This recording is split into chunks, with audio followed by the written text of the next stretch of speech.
महाप्रलयाला एक दिवस बाकी। 5 जुलैला येणार महाविनाशक आपत्ती।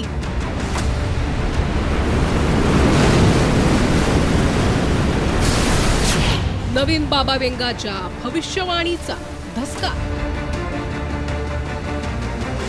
जग विनाशाच्या उंबरठ्यावर उभा आहे। Bharat, Pakistan, Iran, Israel, Russia, Ukraine या देशांमधल्या तणावाच्या स्थितीमुळे जगावर तिसऱ्या महायुद्धाची टांगती तलवार आहे। दुसरीकडे कोरोना आणि इतर आजारांच्या संकटाचीही टकटक सुरू आहे। अशा स्थितीतच एका भविष्यवाणीनं जगाची झोप उडाली आहे। 5 जुलैला मोठी आपत्ती येणार आहे हे भाकीत वर्तवलंय नवीन बाबा वेंगा म्हणून ओळख असलेल्या जपानमधील मंगा कलाकार रयो तात्सुकीने।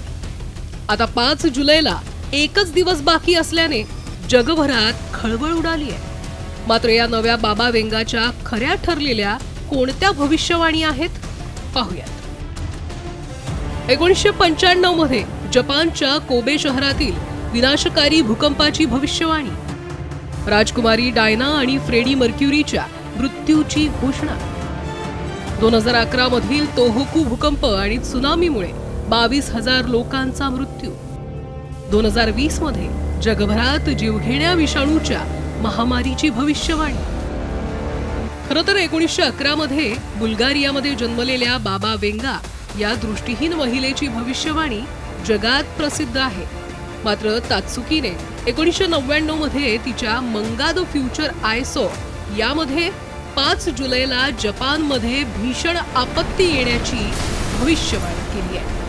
आता 5 जुलैला एकच दिवस शिल्लक असल्याने हाँगकाँग ते जपान विमान तिकीट बुकिंगमध्ये 83% घट झाली आहे, तर अनेक जण देश सोडण्याच्या तयारीत आहेत। मात्र जपान सरकारने नागरिकांना घाबरून न जाण्याचं आवाहन केलंय।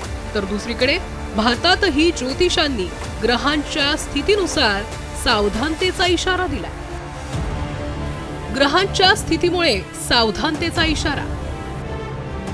मंगळ, राहू आणि केतू यांची अशुभ युती, जगात अशांतता निर्माण होण्याची शक्यता, भूकंप, ज्वालामुखीचा उद्रेक, त्सुनामीची शक्यता, 28 जुलैपर्यंत काळ संवेदनशील, शनी मंगळाच्या युतीमुळे अपघाताचा इशारा, अनावश्यक प्रवास टाळण्याचा सल्ला।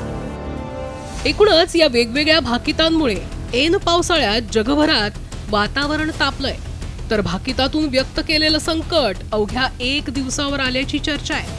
मात्र असं असलं तरी या भाकितांवर अवलंबून राहायचं का याचा विचार प्रत्येकानं करणं गरजेचं आहे। ब्युरो रिपोर्ट, साम टीव्ही।